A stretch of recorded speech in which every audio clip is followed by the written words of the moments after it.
So now will start with accounting concepts. Last class में हमने check किया था कि अकाउंटिंग प्रिंसिपल्स जो होते हैं उनको दो टाइप्स में क्लासिफाई किया जाता है। One is accounting concepts and second is accounting conventions. तो हम आज स्टार्ट करेंगे अकाउंटिंग कंसेप्ट से। तो अकाउंटिंग कंसेप्ट्स क्या होते हैं?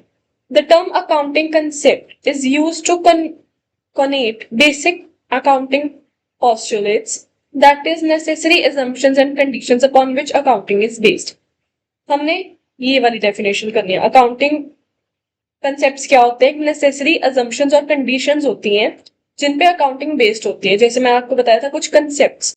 अब अगर हमने अकाउंटिंग करनी है तो हमें उन कंसेप्ट्स को माइंड में रखना पड़ेगा, बिकॉज जब तक हम उन कंसेप्ट्स को माइंड में नहीं रखेंगे तो हमारी अकाउंटिंग सबकी डिफरेंट हो जाएगी।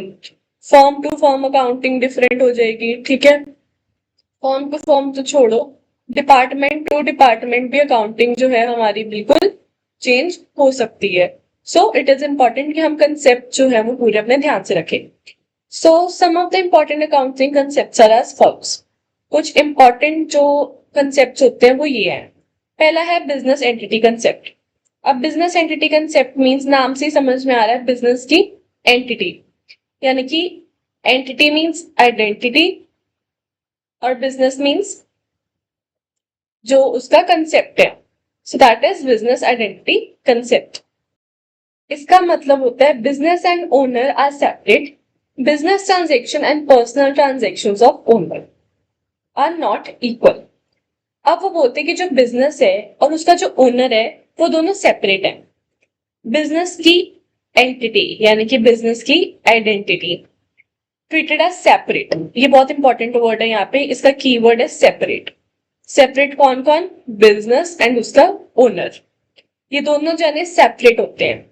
फॉर एग्जाम्पल जब हम अपना बिजनेस स्टार्ट करते हैं, हमने +1 की क्लास में पढ़ा होगा कि कैपिटल वर्ड होता है, ठीक है। कैपिटल मीन्स जो बिजनेस मैन है यानी कि जो ओनर है वो अपनी कंपनी में पैसा लगाता है। तो ये जो पैसा है ये बिजनेस का बन जाता है? नहीं, ये पैसा उस ओनर का ही रहता है, जो कि बिजनेस को उसको वापस मोड़ना होता है इन टर्म्स ऑफ प्रॉफिट या जो भी इंटरेस्ट वगैरह। तो जो बिजनेस है और जो ओनर है उसका उन दोनों को डिफरेंट रखा जाता है। एंड जो बिजनेस की ट्रांजेक्शन्स होती है वो पर्सनल ट्रांजेक्शन्स नहीं होती।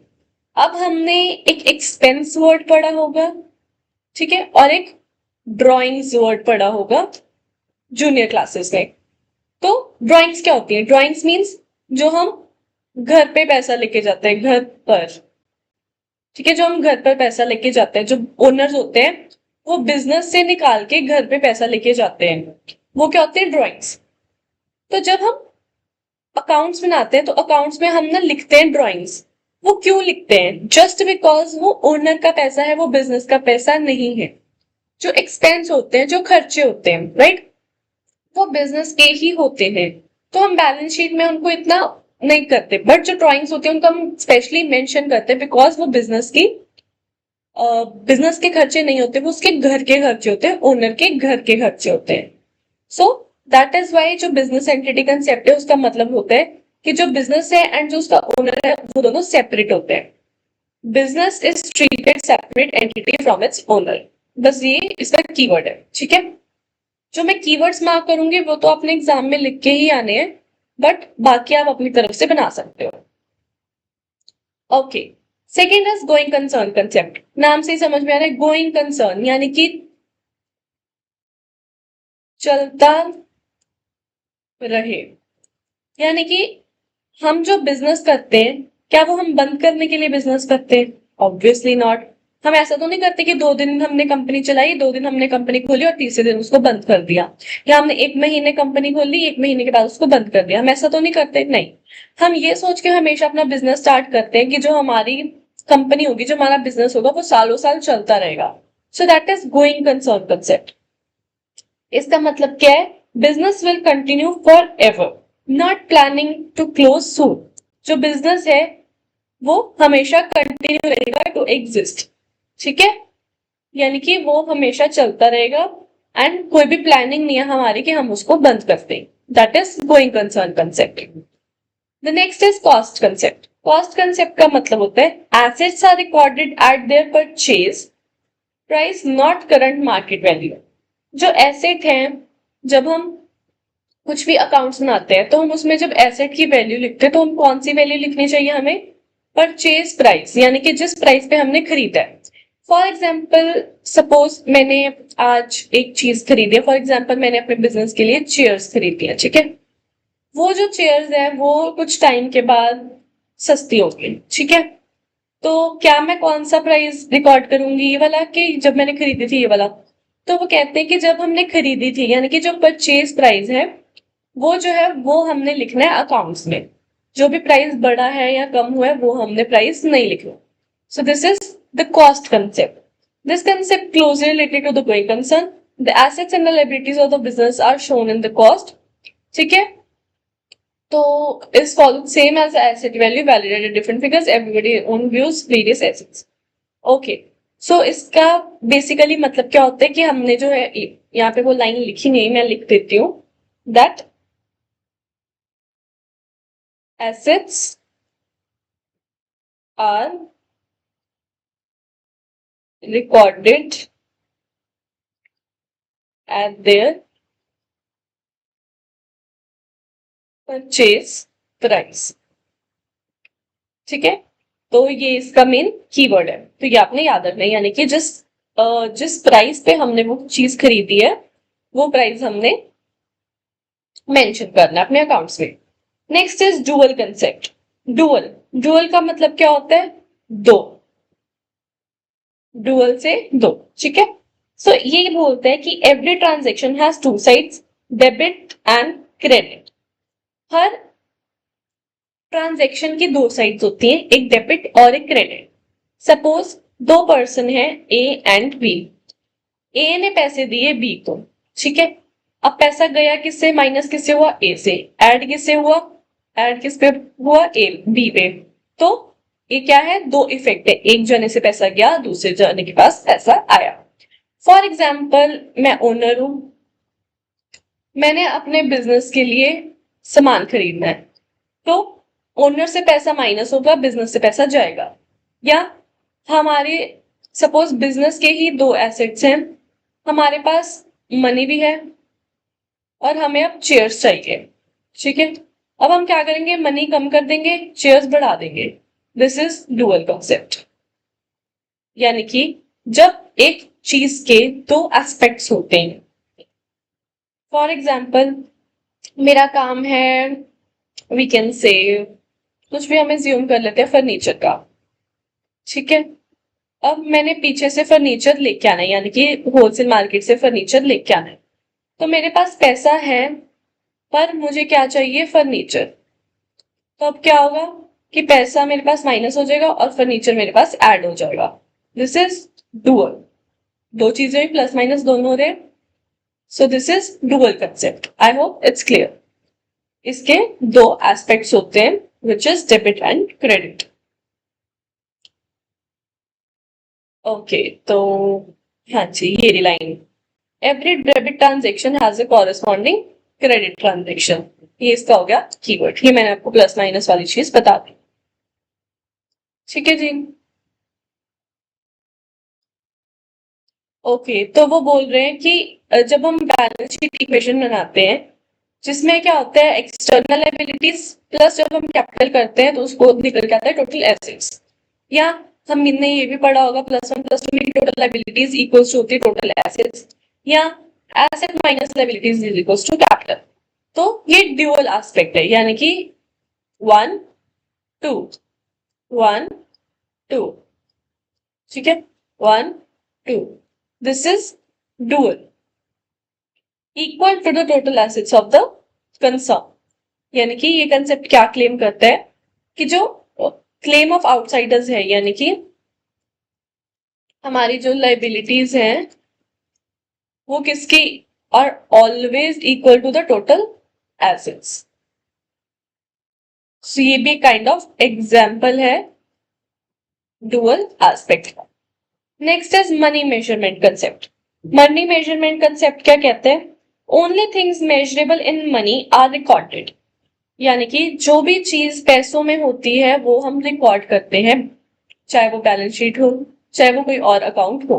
फॉर एग्जाम्पल ए और बी पर्सन थे। ए ने एप्पल दिया बी को और बी ने वीट दी ए को। तो does this include money anywhere? नहीं, मनी नहीं है तो क्या ये चीज रिकॉर्ड होगी? नो, ये चीज रिकॉर्ड नहीं होगी बिकॉज इसमें मनी इन्वॉल्व नहीं है, दिस इज बार्टर। तो मनी मेजरमेंट कंसेप्ट मीन्स जो भी सामान पैसों में लेन देन हुई है हम सिर्फ वही रिकॉर्ड करेंगे और कुछ नहीं रिकॉर्ड करेंगे, this is money measurement concept. ठीक है, ये मैं इसकी हाईलाइट कर देती हूँ। Only those transactions are recorded in the accounting which are expressed in terms of money. So this is the key line or the keyword we can say. आगे आ जाते हैं अकाउंटिंग पीरियड कंसेप्ट यानी कि accrual concept. This concept is most important. ये हमारा आगे ये हमारा अकाउंटिंग में कंसेप्ट बहुत ज्यादा इंपॉर्टेंट होते हैं एंड हम बहुत जगह पे इसको पढ़ते हैं। So what is accrual concept?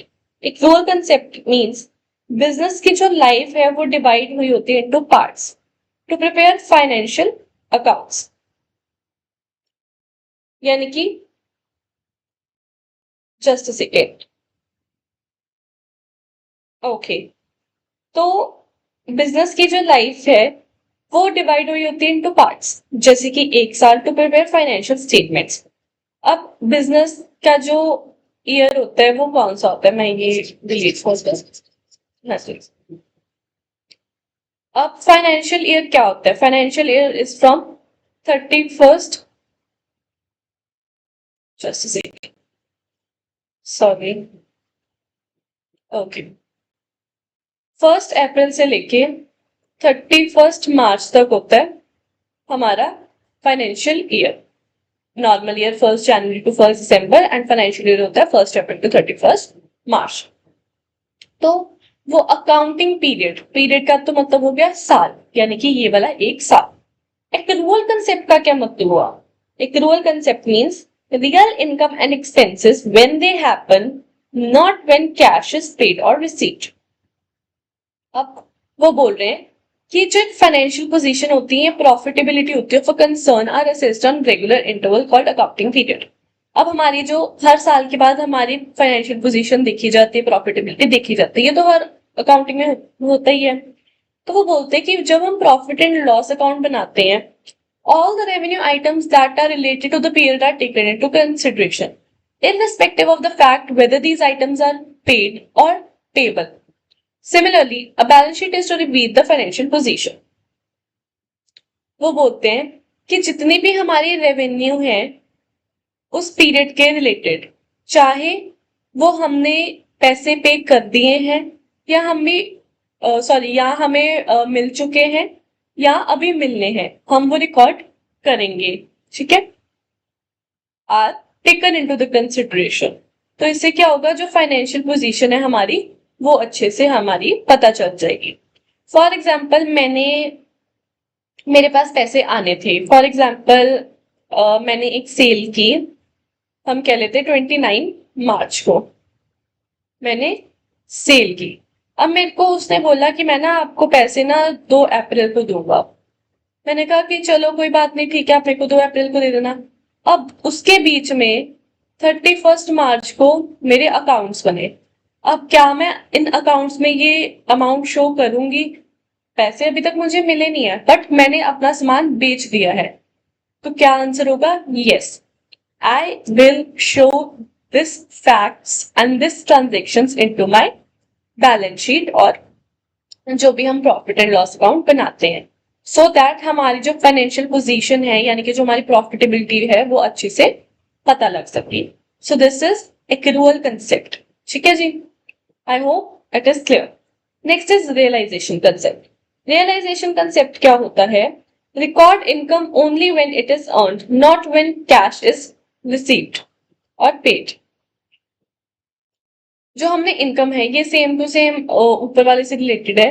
वो क्या बोलते हैं कि this concept is related to realisation of revenue. The revenue is realised either from the sale of the products और from rendering service. The sale involves a number of stages such as receipt of order, production of goods, dispatch of the goods, transfer of ownership, receipt of money. A question arises as when should the revenue be considered? तो वो बोल रहे हैं कि for example मैंने अभी अपना सामान, जब मैं कोई भी सामान बेचती हूँ, फॉर एग्जाम्पल मेरे एक छोटा सा क्लोथ बिजनेस है ऑनलाइन, ठीक है। अब मेरे को किसी ने ऑर्डर दिया, फिर मेरे कितने सारे काम है, पहले मैं ऑर्डर को तैयार करूंगी, फिर मैं रिसिप्ट जो है वो रिसिप्ट ऑर्डर देखूंगी, फिर मैं डिस्पैच करूंगी, फिर मैं ओनरशिप यानी कि अपने जो सामान है उसको भेजूंगी, फिर मैं मनी की रिसिप्ट आएगी मेरे पास। तो मैं सब चीजों को तो बहुत टाइम लग जाएगा। अब मैं इन पैसों को रिकॉर्ड कब करूं, कि मैं कब देखूं कि क्या मेरे पास पैसे कब आए, जब मेरे पास ऑर्डर आया तब, या जब मैंने अपना सामान बना लिया तब मैं रिकॉर्ड करूं कि हाँ मेरी इनकम होगी, या जब मैंने उसको एक्चुअल में बेच दिया तब मैं रिकॉर्ड करूं, या जब मेरे को पैसे आए तब मैं रिकॉर्ड करूं कि हाँ जी मेरे को रेवेन्यू होगी। सो अगर हम जर्नल प्रिंसिपल के अकॉर्डिंग बात करें, जो सेल और प्रॉफिट ऑन सेल है वो कंसिडर्ड होगी to be realised when either money is realised और legal obligation is created, that is ownership और the title of the goods is transfer. अब जो एक ये वाली चीज है ना, ये जो यहाँ पे लिखे, मैंने आपको बोला था ना कि हम इनमें से किस पे रिकॉर्ड करें, ठीक है। मैंने आपसे पूछा था कि क्या हमें जब रिसिप्ट ऑफ ऑर्डर हुई है तब हम सोचे कि हमें पैसा आ गया, या जब हमारी प्रोडक्शन हो रही है तब हम सोचे, या जब हमारी गुड्स डिस्पैच हो गया तब हम सोचे, या जब हमें पैसे मिले तब हम सोचे। सो द आंसर इज कि जब हम सामान हमारा भेज देते हैं उस पर्सन को, आगे वाले पर्सन को, जब हम अपना सामान भेज देते हैं तभी हम कंसिडर कर लेंगे कि हमारी इनकम होगी। So that is realisation concept. तो ये इसकी जो है ये डेफिनेशन होगी रियलाइजेशन की, और इसका कीवर्ड हो गया ये वाला, जब ट्रांसफर ऑफ ओनरशिप हो जाती है एट दैट टाइम हम क्या करते हैं, रियलाइजेशन कंसेप्ट को लगा देते हैं। Next is matching of cost and revenue concept. अब कॉस्ट एंड रेवेन्यू कंसेप्ट क्या होता है? Cost and revenue matching concept होता है match expenses with the related revenues in the same accounting period to find correct profit. यानी कि journal principal के according हम देखें तो जो कॉस्ट है ना, cost are match to the revenue to measure the profits. जितनी भी हमारी कॉस्ट लगी है किसी सामान को बनाने में और जितना भी हमारा उस चीज से प्रॉफिट हुआ है, हम जब इन दोनों चीजों को देखेंगे, जब हम मैच करेंगे, तब हम एज्यूम करेंगे कि हमारा जो है वो मैचिंग कंसेप्ट। नाम से समझ में आ रहा है मैच किसका करना है हमने, कॉस्ट का और रेवेन्यू का, यानी कि अपने खर्चों का और अपनी इनकम का। जब हम इन दोनों को मैच कर लेंगे तो क्या होगा, वो मैचिंग कंसेप्ट हो जाएगा। हम एक बार इसको रीड भी कर लेते हैं। A distinction between present, past and future expenditure as well as capital and revenue expenditure is necessary. हमारा एक्सपेंडिचर यानी कि हमारा खर्चा कब हुआ, पास्ट में, अभी या फ्यूचर में होगा। हमारी जो कैपिटल है यानी कि जो हमने पैसा बिजनेस में लगाया है, या जो हमारी जो रेवेन्यू या जो हमारे कैपिटल एक्सपेंस है, या जो हमारा रेवेन्यू एक्सपेंस है, तो वो बोल रहे हैं कि जो रेवेन्यू है एंड जो कॉस्ट है same period means accounting period, वही 1 अप्रैल से लेके 31 मार्च वाला, जो प्रोडक्ट्स होते हैं और जो सर्विसेज होती हैं वो मैच की जाती हैं। जो एक्सपेंसेस हैं वो भी हमारे जो है वो बैलेंस शीट में लिखे जाते हैं। So the keyword here is कि जब हम अपनी रेवेन्यू और अपनी कॉस्ट को सेम पीरियड में मैच करते हैं, that is matching of cost and revenue concept. So it is as simple as that. हम एक बार फिर से देख लेते हैं ये सारे जो कंसेप्ट हैं, हम स्टार्टिंग से एक बार रिवाइज कर लेते हैं। बिजनेस एंटिटी कंसेप्ट मींस जो बिजनेस है और जो बिजनेस मैन है, यानी कि जो कंपनी है और जो ओनर है वो सेपरेट होंगे। गोइंग कंसर्न मींस हमारा बिजनेस सालों साल चलता रहेगा। Next is cost concept means जो हमारे एसेट्स हैं, यानी कि जो हमारा सामान है, हमारी जो, फॉर एग्जांपल अगर मैं फर्नीचर का काम करती हूँ, जो मेरी फर्नीचर है, जो मेरा बेड है, या जो मेरी लकड़ी है, ये सारी चीजें मैं कब रिकॉर्ड करूंगी, जब मैंने जितने पैसों में मैंने उसको खरीदा होगा, ना कि जितने पैसों में वो अब चल रही होंगी। डुअल कंसेप्ट मींस दो एस्पेक्ट्स, डेबिट और क्रेडिट, अगर एक के पास आता है तो दूसरे के पास जाता है। मनी मेजरमेंट कंसेप्ट यानी कि हमने बार्टर सिस्टम वाले, यानी कि जिसमें सामान का लेना देना हो, हमने वो नहीं रिकॉर्ड करने, कभी भी हमने पैसों वाले ट्रांजेक्शंस रिकॉर्ड करने। नेक्स्ट इज अकाउंटिंग पीरियड और एक्रूअल कंसेप्ट, यानी कि एक्रूअल कंसेप्ट मीन्स जितनी भी हमें हमारी जो पेमेंट हुई है, जो हमारी रेवेन्यू हुई है, वो हमने तब रिकॉर्ड करनी है जब हमें वो पैसा, जब इरिस्पेक्टिव ऑफ द फैक्ट कि मतलब जब हमने सामान भेज दिया, ये सेम है रियलाइजेशन कंसेप्ट से। सो हमने ये नहीं देखना कि क्या हमें पैसे मिल चुके हैं या हम पैसे मिलेंगे, हमने ये कुछ नहीं देखना। हमने क्या देखना है कि जो अकाउंटिंग पीरियड का जो एक्रूअल कंसेप्ट है कि जो भी हमें रेवेन्यू हुई है हमने उसी वक्त रिकॉर्ड कर लेनी है। रियलाइजेशन कंसेप्ट मीन्स कि हम कब मानेंगे कि हमें रेवेन्यू होगी, जब हम अपने गुड्स जो है, फॉर एग्जाम्पल अगर मेरा कपड़ों का बिजनेस है, जब मैं अपने कपड़े भेज दूंगी, ट्रांसफर ऑफ ओनरशिप हो जाएगा और मेरे क्लाइंट तक वो पहुंच जाएंगे, इरिस्पेक्टिव ऑफ द फैक्ट कि मेरे को पैसे आए हैं या नहीं आए, तो वो रियलाइजेशन कंसेप्ट बन जाएगा। Next is matching of cost and revenue concept, यानी कि जो हमारी कॉस्ट है, जो हमारे खर्चे हैं, वो हमारी इनकम के साथ या हमारे रेवेन्यू के साथ मैच होने चाहिए। सो that is matching of revenue and cost concept. तो ये कुछ कंसेप्ट थे।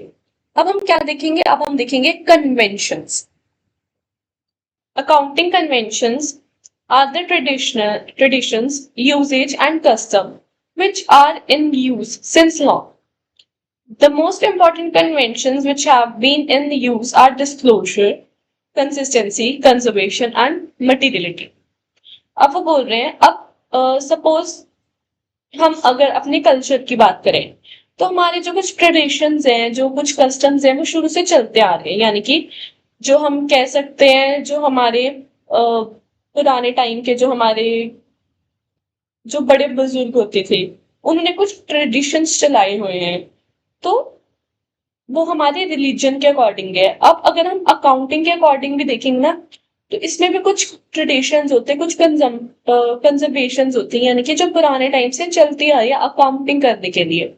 तो वो जो कुछ चीजें ना, ये नाम से समझ में आ रहा है, कन्वेंशंस, यानी कि जो चीजें हमारी जो सिंस लॉन्ग चलती आ रही हैं। तो वो क्या चीजें, पहले तो डिस्क्लोजर का कन्वेंशन है, कंसिस्टेंसी, कंजर्वेशन एंड मटेरियलिटी। हम ये इनको डिटेल में देखते हैं।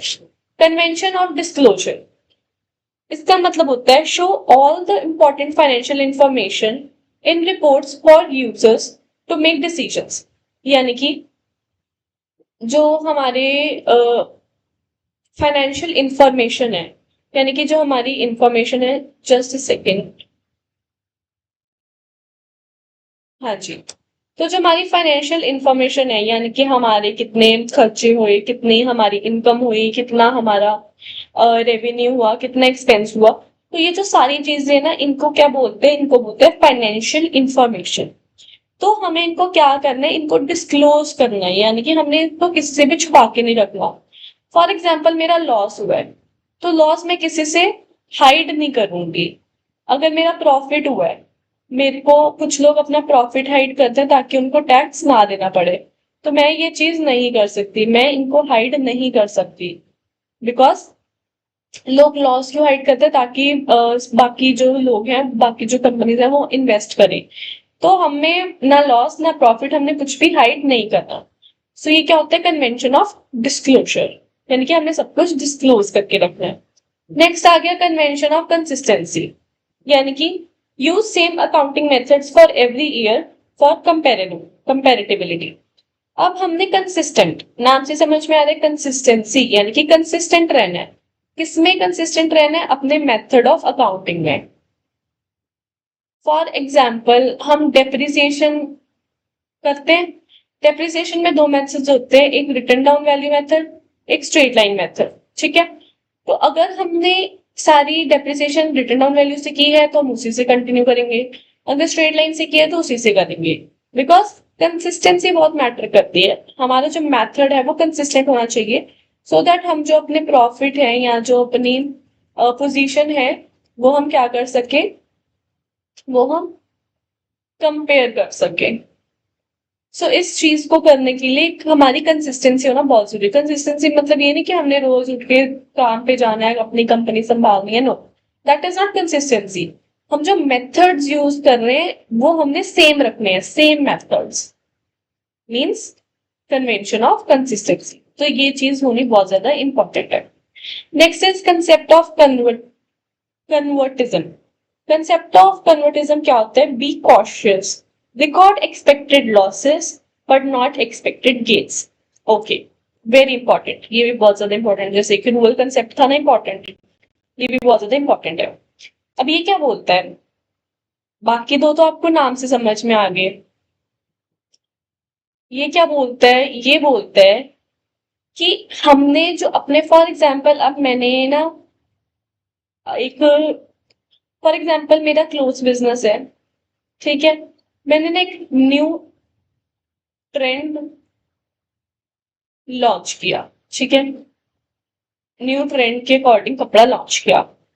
अब मेरे को लग रहा है कि यार मेरे को ना बहुत प्रॉफिट होने वाला है, मेरा प्रॉफिट इस महीने जाएगा 50,000, ठीक है, मेरे को बहुत अच्छी इंट्यूशन आ रही है कि यार मैंने जो एक अपना नया ट्रेंड खोला ना, ये बहुत ज्यादा ना मतलब बढ़ जाएगा, बहुत लोग इसकी तारीफ करेंगे, बहुत ज्यादा लोगों को पसंद आएगा, तो मेरा 50,000 के आसपास तो प्रॉफिट होगा ही होगा। बट एट द टाइम क्या हुआ कि जो हमारा प्रॉफिट था वो सारा क्या आया? 10,000। यानी कि लोगों को इतना पसंद नहीं आया, लोगों ने नहीं लिया, लोगों की चॉइस से मैच नहीं हो रहा था। तो अब क्या हुआ कि हमने, अब मैंने तो सोचा था कि मेरे को ना 50,000 होगा, चलो मैं क्या करती हूँ, मैंने इसको पहले से रिकॉर्ड करते हुए रख देती हूँ 50,000 प्रॉफिट। अब क्या हुआ? ये प्रॉफिट कितना आया सारा? 10,000। अब 40,000 का जो गैप है, अब मैं उसका क्या करूँ? तो वो बोलते हैं कि अगर हमें लग रहा है ना कि हमें कोई प्रॉफिट होने वाला है बहुत तगड़ा वाला, तो हम कभी भी उसको रिकॉर्ड नहीं करेंगे। यानी कि एक हम कह सकते हैं ना, एक ओवर कॉन्फिडेंस वाली बात आ जाती है। तो हमने कभी भी एज्यूम नहीं करके चलना कि हमें इतना ही प्रॉफिट होगा। हमने वो प्रॉफिट कभी भी रिकॉर्ड नहीं करना जब तक एक्चुअल में वो प्रॉफिट नहीं हो जाता। बट हमने क्या करना है? हमने अपने जो लॉसेस हैं, हमने, ये मैं बड़ा बड़ा लिख देती हूँ because it is very important, हमने जो अपने लॉसेस है वो हमने रिकॉर्ड करने हैं। अगर मेरे को आज लग रहा है कि इन फ्यूचर मेरे को कोई बहुत बड़ा लॉस होने वाला है, मेरे को ना बस वैसे एक इंट्यूशन सी आ रही है कि यार कुछ ना होगा, कुछ होने वाला है, मतलब मेरे को समझ नहीं आ रहा, मेरे को लग रहा है ऐसे, तो मैं क्या करूंगी? मैं कहूंगी यार मैं ना अपने अकाउंटिंग में ना पहले ही लॉस ना लेके चलती हूँ, ताकि इन फ्यूचर ना मेरे को प्रॉब्लम ना हो। यानी कि मैं पहले से ही मतलब इतना प्रिपेयर्ड रहूं अपने अकाउंट्स के साथ, अपनी चीजों के साथ, ताकि मेरे को लॉस ना ज्यादा इफेक्ट ना हो। तो बाई चांस क्या हो जाता है, मेरे को लगता है कि मेरे को ना नियर अबाउट 1 लाख का ना लॉस होगा ही होगा, ठीक है। अब क्या हो जाता है, मेरी जो इंट्यूशन है ना वो सच हो जाती है। बट मेरे को लॉस कितने का होता है? सिर्फ 10,000 का। अब मेरा लॉस कितना ज्यादा था? 90,000 एक्स्ट्रा लॉस था। अब जो 90,000 एक्स्ट्रा लॉस था, क्या वो मेरा नुकसान हुआ? नहीं, मेरे लिए तो अच्छा ही हुआ ना, मेरा 90,000 का सामान बच गया। तो जो हमारे लॉसेज है, हमने तो बहुत ज्यादा लेके चले थे, और लॉसेज है कोई 10,000 के, तो मेरे को ऐसा कुछ ज्यादा फर्क नहीं पड़ेगा। So this is why conservatism is very important. हमने लॉसेस को तो सारे, हमने अगर हमें लग भी रहा है ना थोड़ा सा भी क्या लॉस होने वाला है, हमने उसी वक्त रिकॉर्ड कर देना, बट प्रॉफिट कभी नहीं रिकॉर्ड करना है, क्योंकि प्रॉफिट हमेशा उल्टा हो सकता है। अगर लॉसेस मेरा 90,000 तक भी जाता है ना मेरा लॉस, तो भी मैं चल कहती यार 10,000 तो मेरा बच ही गया, but in terms of profit वो कभी नहीं होना। तो ये इसका कीवर्ड है कि प्ले सेफ, यानी कि हमने लॉसेस रिकॉर्ड करने हैं बट हमने अपना प्रॉफिट रिकॉर्ड नहीं करना। मैं इसको रिमूव कर देती हूँ सो दैट आपको रीड करने में इजी रहे, ठीक है जी। नेक्स्ट आ जाता है हमारे पास कन्वेंशन ऑफ मटीरियलिटी। मटीरियलिटी यानी कि इसमें हमने क्या करना है कि हमने इग्नोर करनी है minor details and focus on significant material that effects decisions. अब क्या होता है कि बिजनेस में ना बहुत सारी चीजें आ जाती हैं, रिस्क आते हैं। रिस्क कई बार बहुत छोटे से भी होते हैं और बहुत बड़े से भी होते हैं। तो हमने वो क्या बोल रहे हैं कि हमने जो छोटे रिस्क है ना उनको एकदम इग्नोर कर देना है कि यार चलो कोई बात नहीं, इतना तो चलता ही रहता है। बट जो बड़े रिस्क है ना हमने उसकी तरफ ज्यादा फोकस करना है। ये ना हो कि हम छोटे रिस्क को लेके बैठे रहे और बड़े रिस्क को हम ध्यान में ना रखें। सो this is convention of materiality. According to this convention, only those events should be recorded which have significant bearing and insignificant things should be ignored. यानी कि जो हमारी सिग्निफिकेंट, यानी कि जो हमारी बड़ी जो चीजें हैं जो एक्चुअल में मैटर करती है, सिग्निफिकेंट मीन्स जो हाँ एक्चुअल में उनसे हमारी कंपनी को फर्क पड़ सकता है। हमने सिर्फ वो सारी चीजें रिकॉर्ड करनी है, और इनसिग्निफिकेंट यानी कि जो छोटी मोटी बातें हैं, वो हमने जो चीजें हैं वो हमने अवॉइड करनी है। सो this is convention of materiality. पहले हमने देखा डिस्क्लोजर, यानी कि हमने अपनी सारी जो फाइनेंशियल जो हमारे ट्रांजेक्शन है उनको डिस्क्लोज करके रखना है, छुपाना नहीं है। सेकेंड इज कंसिस्टेंसी, यानी कि जो हमने मेथड है वो हमने सेम रखना है अकाउंटिंग का। Next is conservatism. Conservatism means हमने अपने लॉसेस को रिकॉर्ड करना है और एज्यूम्ड प्रॉफिट्स को रिकॉर्ड नहीं करना। कन्वेंशन ऑफ मटेरियलिटी, इसमें क्या करना है, हमने जो छोटी छोटी चीजें हैं वो हमने इग्नोर कर देनी है बिजनेस की, और बड़ी चीजों की तरफ ज्यादा ध्यान देना, ताकि हमारे बिजनेस को कोई इम्पैक्ट ना पड़े। So this was concept of conventions, sorry accounting of conventions. अब हम देखते हैं अगला topic, which is limitations of financial accounting. अब अकाउंट्स की अगर प्रॉफिट्स हैं, हमारा काम इजी होता है, कुछ उसके नुकसान भी हैं। अब हम वो देखेंगे कि एक्चुअल में है नुकसान है क्या। Okay, so limitations of financial accounting क्या है? The financial accounting is mainly concerned with the preparation of final accounts. जो फाइनेंशियल अकाउंटिंग के नाम से ही समझ में आ रहा है कि हमने प्रिपेयर करने हैं फाइनल अकाउंट्स। फाइनल अकाउंट्स हमने +1 में देखा क्या कौन कौन से होते हैं, प्रॉफिट एंड लॉस अकाउंट और बैलेंस शीट। ये हम फाइनली बनाते हैं जब हम अपने बिजनेस का प्रॉफिट एंड लॉस से हमें क्या पता चलता है, बिजनेस के प्रॉफिट का, और बैलेंस शीट से हमें पता चलता है पोजीशन का। तो ये हम जो एंड में अकाउंट्स बनाते हैं ना अपने प्रॉफिट और पोजीशन को देखने के लिए, इनको बोलते हैं final accounts. The business has become so complex that mere final accounts information is not sufficient in meeting of informational needs. The management needs information for planning, controlling, and coordinating business activities. It is because of the limitations of the financial accounting that cost accounting and management accounting has developed. अब क्या होता है कि जो हमारे financial accounting है ना, financial accounting में कुछ कुछ ऐसी चीजें हो जाती हैं जिनसे हमें ना कुछ चीजों के बारे में पता नहीं चलता। जैसे हमें प्लानिंग के बारे में नहीं पता चलता, हमें पैसों को देख के कभी ये नहीं समझ में आएगा कि यार हम एक्चुअल मतलब क्या ऐसी चीज करें कि हमारा प्रॉफिट बढ़ जाए। हमें ये तो पता चल जाएगा कि हमारा फायदा हो रहा है या नुकसान, हमें ये नहीं पता चल पाएगा कि हम अपने बिजनेस को और ग्रो कैसे करें। हमें ये नहीं पता चल पाएगा कि हम कोऑर्डिनेट कैसे करें बिजनेस में। तो इसके लिए कॉस्ट अकाउंटिंग और मैनेजमेंट अकाउंटिंग डेवलप हुई है। तो क्या ऐसे फाइनेंशियल अकाउंटिंग की लिमिटेशंस यानी कि नुकसान रहे होंगे जिनसे हमें लगा कि फाइनेंशियल मैनेजमेंट अकाउंटिंग और कॉस्ट अकाउंटिंग भी आनी चाहिए? तो पहला आता है historical nature.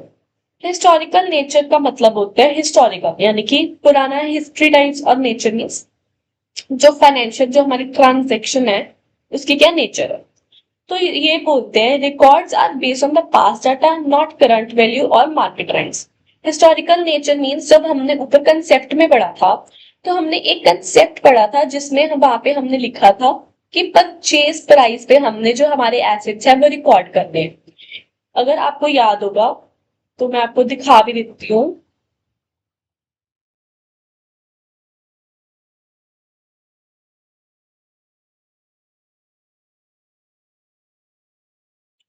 Just a second.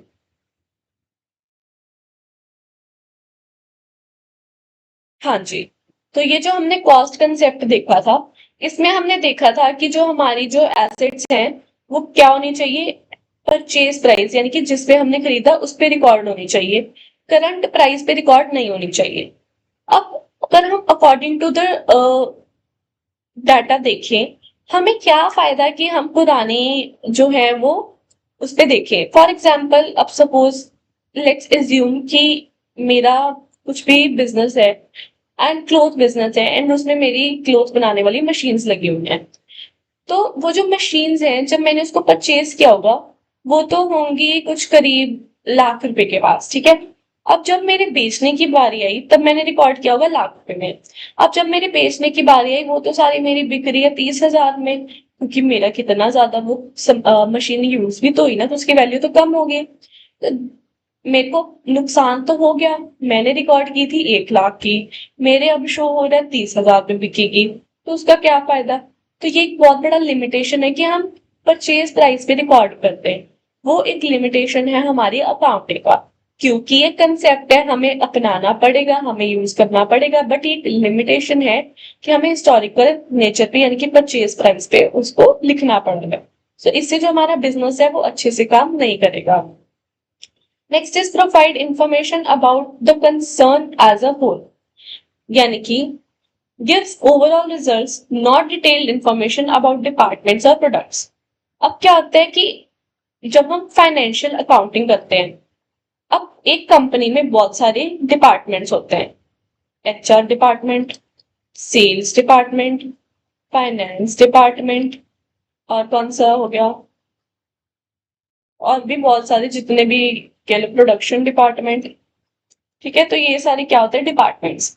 अब ये जो डिपार्टमेंट्स होते हैं ये क्या करते हैं, इनका इकट्ठे का हमारे पास यानी कि प्रॉफिट लॉस वगैरह आते हैं, और फिर हमारी जो है फाइनेंशियल अकाउंटिंग में बैलेंस शीट में ये सारी चीजें जाती हैं। तो इससे हमें क्या अकेले अकेले डिपार्टमेंट का पता चल रहा है।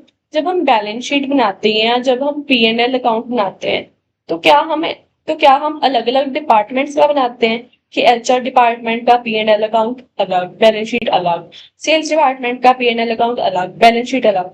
हम ऐसा तो कभी नहीं करते। तो क्या हमें डिपार्टमेंट के बारे में पता चलता है, क्या हमें उस प्रोडक्ट के बारे में पता चलता है? नहीं, ऐसा कुछ भी नहीं पता चलता। हमें जस्ट एक ओवरऑल प्रॉफिट एंड लॉस पता चलता है, ओवरऑल पोजीशन पता चलती है। हमें ये नहीं पता चलता कि कौन सा डिपार्टमेंट कम काम कर रहा है, कौन सा ज्यादा काम कर रहा है, किस पे ध्यान देने की ज्यादा जरूरत है, किस पे ध्यान देने की कम जरूरत है।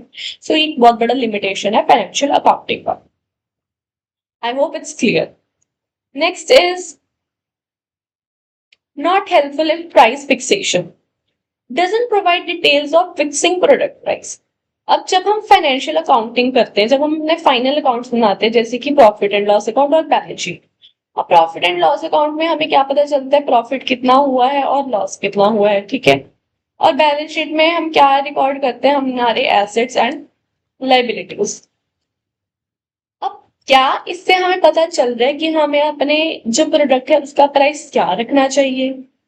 कहीं से भी हमें ये इंफॉर्मेशन पता चल रही है? अगर आपने बैलेंस शीट कभी बनाई हो +1 +2 में, ऑब्वियसली जो बनाई ही होगी, या P&L अकाउंट देखा हो, तो क्या हमें उनसे कहीं पे भी पता चलता है कि क्या हमें प्रोडक्ट का प्राइस रखना चाहिए, क्या हमें कम करना चाहिए प्रोडक्ट का प्राइस, क्या हमें प्रोडक्ट का प्राइस बढ़ा देना चाहिए? हमें कभी नहीं पता चलता। सो ये एक बहुत बड़ा लिमिटेशन है फाइनेंशियल अकाउंट। नेक्स्ट आ जाता है कॉस्ट कंट्रोल नॉट पॉसिबल। तो इसकी लिमिटेशन क्या है कि doesn't help in controlling future cost since in focus on past cost. अब हमने क्योंकि देखा था कि हमने परचेज प्राइस पे सामान अपना सारा रिकॉर्ड किया है, तो इससे जो हमारा कॉस्ट कंट्रोल है वो हमारा पॉसिबल नहीं हो पाता। जो हमारा आने वाला फ्यूचर में उस चीज की कॉस्ट होगी। फॉर एग्जाम्पल, एक समय था जब मैंने अपनी मशीन जो थी वो 1 लाख रुपए में खरीदी थी। अब वही मशीन मेरे को 5 लाख रुपए में मिल रही है। तो क्या मैं अपनी कॉस्ट को कंट्रोल कर पा रही हूँ?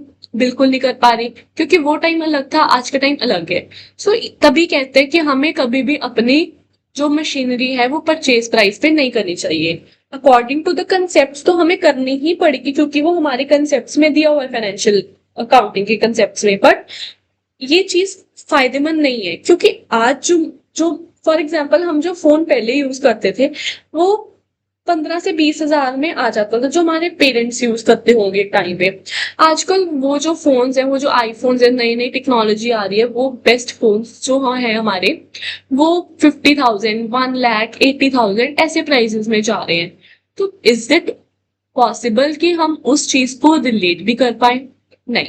सो तभी जो हमारा कॉस्ट होता है, कॉस्ट पे कंट्रोल करना हमारा बहुत ज्यादा मुश्किल है, क्योंकि तब टाइम अलग था, तब हमने अलग पैसों में वो मशीन खरीदी थी। आज टाइम अलग है, आज हम अलग पैसों में मशीन खरीदेंगे। सो कॉस्ट कंट्रोल इसमें पॉसिबल नहीं होता, ये हमारे हाथ में चीजें नहीं है। Next is appraisal of policy is not possible, can't evaluate if company policies are good और बैड।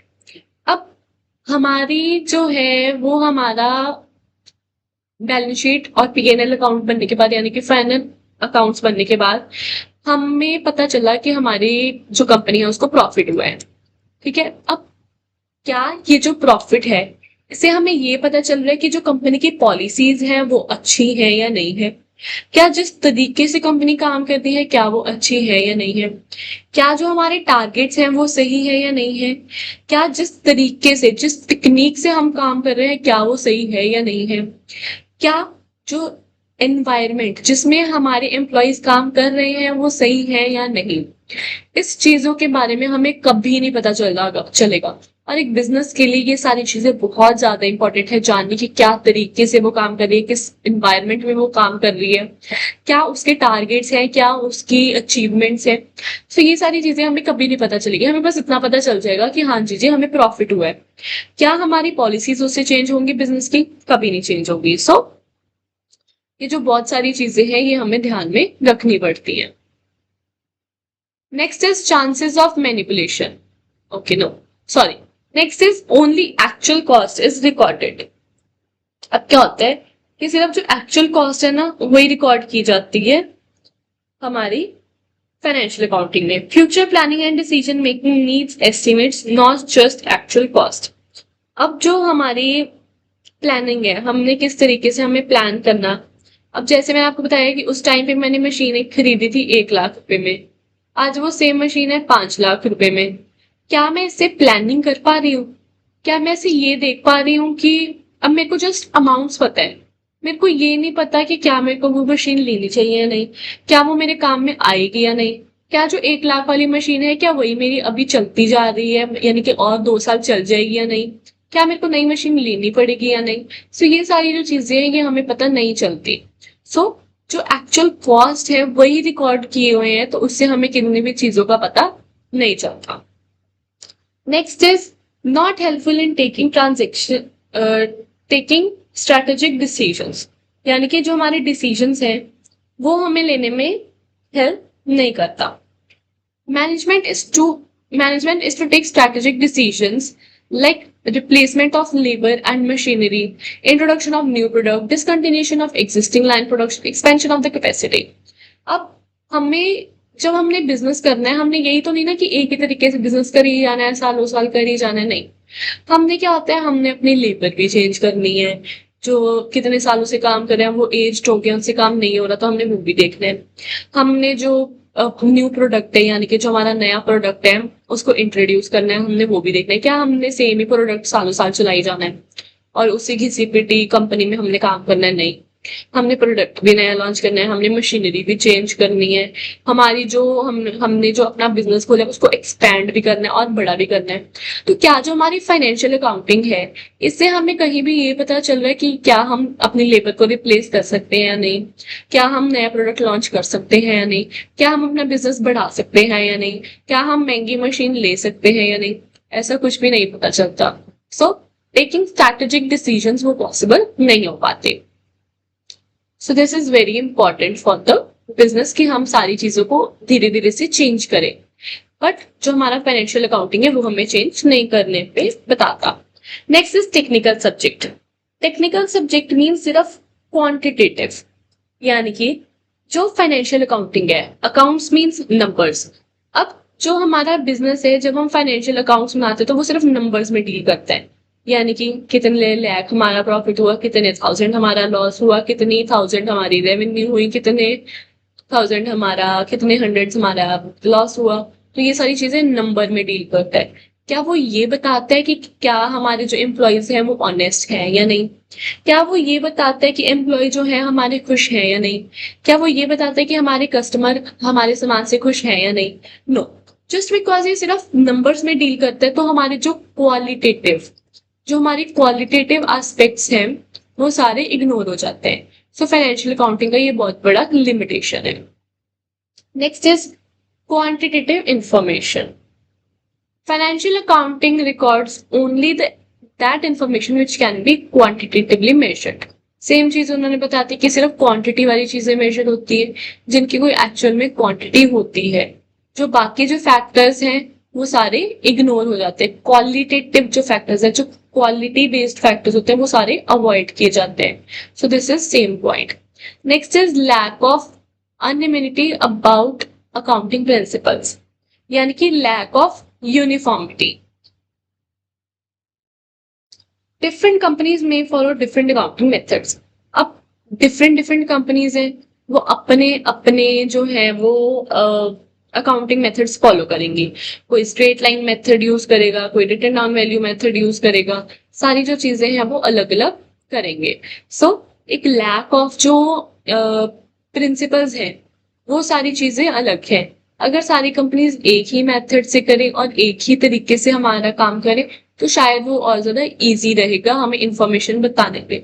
बट क्योंकि जो डिफरेंट डिफरेंट कंपनीज हैं वो जो हमारी अकाउंटिंग प्रिंसिपल्स हैं उसको अच्छे से फॉलो नहीं करती। तो ये सारी जो चीजें हैं ये लिमिटेशंस है अकाउंटिंग की। Next is chances of manipulation. अब क्योंकि जो हमारी बैलेंस शीट है एंड जो हमारी P&L अकाउंट है, अब सपोज मेरे को प्रॉफिट हुआ 10,000 रुपए का, ठीक है। अब क्योंकि मेरे को, चलो हम 10,000 ले लेते, 1 लाख कर देते, ठीक है। अब मेरे को प्रॉफिट हुआ 1 लाख रुपए का, तो मेरे को इस पे टैक्स भी देना पड़ेगा। तो इस टैक्स से बचने के लिए मैं क्या करूंगी, अपने प्रॉफिट को कम करके जितना भी 85,000 कर दूंगी ताकि मैं टैक्स से बच रही हूँ, कुछ भी ऐसे अमाउंट हम देख लेते हैं। तो मैं ऐसा कर सकती हूँ। तो फाइनेंशियल अकाउंटिंग में एक बहुत बड़ा लिमिटेशन होता है कि हम जो हमारे अकाउंट्स है वो मैनिपुलेट कर सकते हैं, जिससे हमारी जो इंफॉर्मेशन है वो हमें रॉन्ग इंफॉर्मेशन प्रोवाइड हो। सो this is a very bad limitation कि हमारे जो रिकॉर्ड्स हैं वो मैनिपुलेट हो सकते हैं। सो ये सारी जो चीजें थी ये थे हमारी अकाउंटिंग प्रिंसिपल्स के लिमिटेशंस, यानी कि हमारी फाइनेंशियल अकाउंटिंग इतनी अच्छी क्यों नहीं है। सो ये सारी चीजें हमें पता होनी बहुत ज्यादा जरूरी है। अगर हम इनकी सिर्फ हेडिंग्स याद कर लें एंड हम इनको समझ लें तो हम बहुत इजीली अपनी लैंग्वेज में इसको लिख सकते हैं। एक बार ये जस्ट एक रीडिंग की जरूरत है। After that we will be able to write everything in very nice and easy language. So I hope these limitations are clear.